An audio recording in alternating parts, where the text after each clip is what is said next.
नमस्कार, जय महाराष्ट्र. आपण सर्वच जण पाहत आहोत की 2022 सालापासून शिवसेना पक्ष आणि धनुष्यबाण याच्यावरचं आर्ग्युमेंट्स कोर्टामध्ये चालू आहे आणि आपल्या सर्वांना फक्त तारीख पे तारीख, तारीख पे तारीख एवढंच आपल्याला आज दिसतंय. परंतु कालच मी पाहिलं या कोर्टाने भाजपचे माजी खासदार ब्रिजभूषण सिंह यांच्यावरील लैंगिक अत्याचारामधून यांची निर्दोष मुक्तता केलेली आहे. परंतु जिकडे लोकशाहीचा प्रश्न आहे अशा मुद्द्यासाठी आपल्याला कोर्टाकडनं फक्त तारीख पे तारीख अशी मिळते.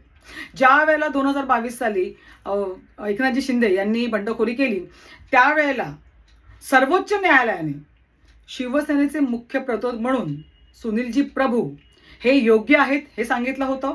त्याचप्रमाणे शिंदे गटाचे प्रतोद भरतजी गोगावले यांना रद्दबातल ठरवलं होतं.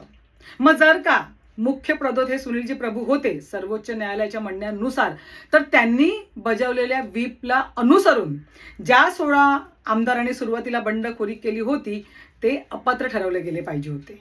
परंतु अजूनही तसं काहीच झालेलं नाहीये. त्याचप्रमाणे ज्या वेळेला आपल्या सर्वांचे आदरणीय हिंदू हृदय सम्राट शिवसेना प्रमुख बाळासाहेब ठाकरे यांचं निधन झालं, त्यानंतर आपले सर्वांचे आदरणीय पक्षप्रमुख उद्धवसाहेब ठाकरे यांची पक्षप्रमुख म्हणून नियुक्ती झाली. त्यावेळेला शिवसेनेच्या घटनेमध्ये काही महत्त्वपूर्ण बदल करण्यात आले होते आणि ही घटना ज्या वेळेला बंडखोरी झाली त्यानंतर आपण निवडणूक आयोगाकडे दिली. त्यावेळेला या निवडणूक आयोगाने फक्त लोकप्रतिनिधींचं संख्याबळ म्हणजेच आमदार आणि खासदारांचं संख्याबळ याच्यावर लक्ष केंद्रित केलं आणि मूळ शिवसेनेची जी घटना आहे त्याच्यावर, या घटनेच्या अंतर्गत येणाऱ्या पदाधिकाऱ्यांच्या संघटनात्मक बांधणीवर आणि तळागाळातील वास्तवावर जाणीवपूर्वक दुर्लक्ष केलं. मग असं असताना आज आपल्याला एवढे वर्ष लागतात तरी सुद्धा न्यायालयाकडनं, म्हणजे एखादं लहान मूल जरी तुम्ही थांबवलं आणि विचारलं ना की धनुष्यबाण कोणाचं किंवा शिवसेना कोणाची, ते लहान मूल पण सांगेल हो तो ठाकरेंचा आहे. परंतु असं असताना सुद्धा आज एवढे वर्ष होऊन सुद्धा आपल्याला फक्त मिळते तारीख पे तारीख.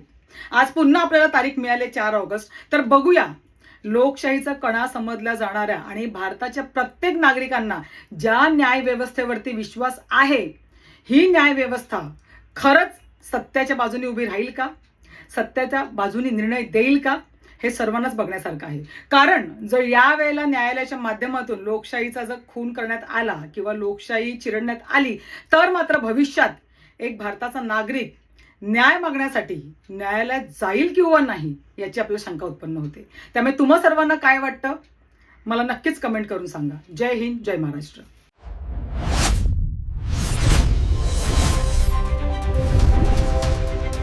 महासागर न्यूज.